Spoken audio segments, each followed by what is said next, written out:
Welcome to Courageous Conviction. Remember that Jeff and I record each Saturday 5 episodes. So please hit the like button, subscribe so you catch all 5 episodes. We usually start out with one theme or topic. We have to go down a lot of rabbit holes to really understand it.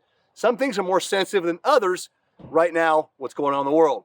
So hit the like button, subscribe, and let's jump into this video.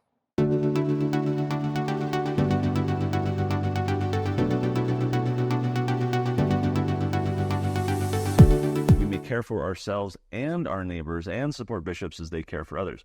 Now that causes a lot of consternation for folks, right? Kind of like the parable of the virgins. The prepared and wise virgins did not share the oil in their lamps with the foolish virgins. They sent them packing, right? Go get your own. Go to the market to those that buy and sell and try and get your own. Now, obviously, that is a spiritual analogy that you can't really transfer oil from one to the next. You can transfer a bucket of wheat. You can give someone a little bit of rice and beans or whatever. But a lot of people chafe against that, right? We've heard this counsel over and over again. Latter-day Saints have been repeatedly admonished to prepare. And so are they really going to expect that the faithful Latter-day Saints who have heeded that counsel and who have prepared are going to deplete their reserves by sharing with the slothful saints who could have prepared? Right, so there's this interesting conundrum of consecration and charity in the context of providing to others who had abundant opportunity to prepare and chose not to, and chose to spend their resources differently. So it's kind of an interesting issue to consider, but I like the statement nonetheless, that we can care for ourselves and others and support bishops as they care for others. I think that holds a lot of wisdom, that as we think about our own preparedness, it's about acting and not being acted upon, as it says in the Book of Mormon. If we are dependent on others for aid, we are being acted upon by these external circumstances. If it's the middle of COVID and you just happen to have some excess toilet paper because you've stocked up various commodities in your home and toilet paper is gone, well, you can render assistance to others. You know, I gave paper towel and toilet paper out to others that ran out, because I had the capacity to do so. But if I was without, I would be acted upon, and then I could not help others. And so that's kind of the principle that it's getting at. Okay, here's President Hinckley. This is kind of interesting. Let's first share from his October 19. All right, so I want to take a moment here and break that down a little bit, because, you know, I do have a bit of a problem with that, because we've gone from being self-reliant to all of a sudden now members of the church is saying, well, if they're got it, it's everybody else's responsibility to take care of me too. And don't think that's not going to happen. I gave this example last week that we had an issue. We had a major earthquake in Ecuador, and we grabbed our 3-day packs and our water and our little girl, our little 2-year-old, and we ran down these 3 flights of stairs, and we got out to our safety zone where our family had already prearranged our checkpoint where we were all going to gather in case of emergency. And we did all this. Thank you to Boy Scouts of America, because that's what I was taught through the church programs in Boy Scouts when I was younger. We need to bring that back. We truly do. We need a program to help train men to be responsible husbands and fathers. We need that. We don't have that right now. Lacking everywhere in society, especially in the church. And this is what we're getting. We're getting this apathy, because we don't know any better too, right? We don't even know where to look to find the truth or find these answers. So here we go. We're down there. We're around all these buildings. It's kind of like the Lehi's dream, these big 3-story buildings. All these natives are living there with us, and we live with these people. And these are all members of the church. All of them are. In fact, they're, you know, stake presidents, the first bishops, and our bishop. They're all in this little compound living together.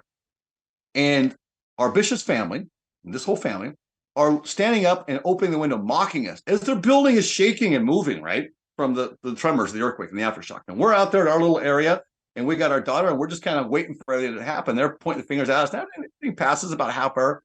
They all come down, and they're laughing and joking. And they're saying, look at this. These extreme people, these gringos. And I can't stand that word. Anyway, I said, what are you doing? Why do you have all this stuff out here? Why are you out here? I said, because I don't want my family to die inside. I said, you need to be prepared. Long story short, we had this conversation back and forth, and they said, you know what, brother? I don't have to get prepared, because we know you're prepared, and the obligation of the church is you have to be charitable and give it to us. You see, so that's the attitude that comes from these kind of flippant statements from the church. And it's still a policy, apparently, today. I'm going to say this. He talks about the toilet paper. Well, that was great. And I think this is a great video, Connor. I just have to disagree with you here. How do you know you had too much toilet paper? How do you know if you have too much of anything?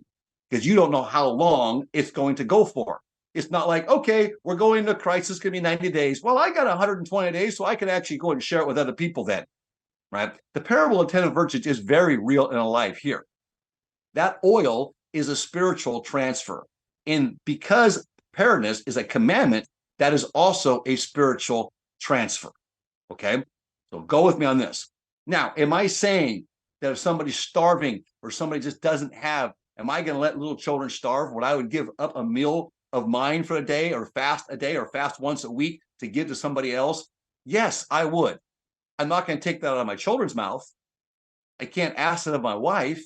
If she wants to do it, she can do it. I can give counsel to say, hey, guys, we can fast for a day and give that up to other people who need it. There we go. That's responsible. That is spiritual, right? But just to give it away is unwise, very unwise, because you don't know when the end is. You don't know when you're going to need. Or maybe I don't have certain things, but I have a lot of this thing, toilet paper, for example, but I don't have the medicines I need to cure my child who's sick and I can't get to a pharmacist or can't even afford a pharmacist, or we don't have those availability. So I can barter and trade. So you don't want to be unwise servant. You want to be a very wise servant and store for yourself. If you're going to help others, that is something that you do. It's either a tithe. Maybe I'm going to give 10% away to my bishop storehouse every month of what I put away. And I can go and sacrifice myself personally and maybe get my family to persuade them to do that as well once a month, right? I can do it maybe once a week. But I got to have my strength, too, to be able to defend my family, to work, and to be able to climb us out of the crisis we're in. So I can't go deplete my food storage. I need that also to be. Put your own mask on the airplane for oxygen so that you can then have the ability to help your children and other people put their masks on. Understood that principle, I hope. That is my feelings on this. You may have other feelings. You put your comments down below. That's fine. But this is a principle, right? The principle of the parable of 10 virgins still applies here. So let's keep going with the video. Let's continue with the video. And let's listen to more.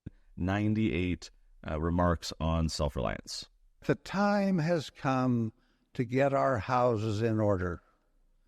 So many of our people are living on the very edge of their incomes. In fact, some are living on borrowings. We have witnessed in recent weeks wide and fearsome swings in the markets of the world. The economy is a fragile thing.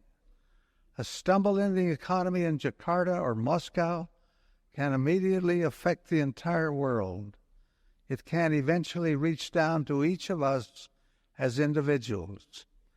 There is a portent of stormy weather ahead, to which we had better give heed. Okay, and it was in that talk that he paraphrases Joseph's dream of the 7 years of plenty and the 7 years of famine. He says, look, this is just my opinion, but I think we got to get prepared. There's going to be a lot of hard times ahead. Let's keep this story in mind of Joseph's dream of 7 years of plenty, 7 years of famine. Interestingly, perhaps intentionally on President Hinckley's part, or perhaps coincidentally or inspired or whatever, 7 years later, in the October 2005 General Conference, President Hinckley said, talking about a similar topic again, let us never lose sight of the dream of Pharaoh concerning the fat cattle and the lean, the full ears of corn and the blasted ears, the meaning of which was interpreted by Joseph to indicate years of plenty and years of scarcity. So 7 years after he first... Here he's sharing this kind of story of Joseph, the 7 years of plenty, 7 years of famine. Then President Hinckley mentions this in 1998, and then 7 years later he says, hey, let's remember this, which set us up for 2012. I mean, here we are now, a dozen years later, of course, but really kind of, I remember at the time I was kind of like, oh, is there, does this mean something? And but regardless of the 7 years precisely, President Hinckley talking about there's a portent of stormy weather ahead, and that the quote I shared at the outset from the presiding bishop 44 years ago being as relevant today, if not more so, than it was at the time that he gave it in terms of the description of the economic challenges and the hard times that a lot of people are going through, especially around and after COVID, really shows the relevance of these messages even decades later. Here is President Monson, 2001. He said that we urge all Latter-day Saints to be prudent in their planning, to be conservative in their living, and to avoid excessive and unnecessary debt. Many more people could ride out the storm-tossed waves in their economic lives if they had a supply of food and clothing and were debt-free. Today we find many have followed this counsel in reverse. They have a supply of debt and are food-free. Now, what does that look like in your family? I mean, pause to consider how much food storage your family has, how much debt or living paycheck to paycheck or financial struggle your family has.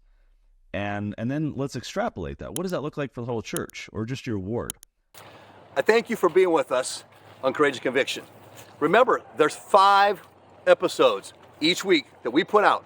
We have to go down a lot of rabbit holes, so stay with us, hit the thumbs up, subscribe, and don't miss tomorrow's episode on Courageous Conviction.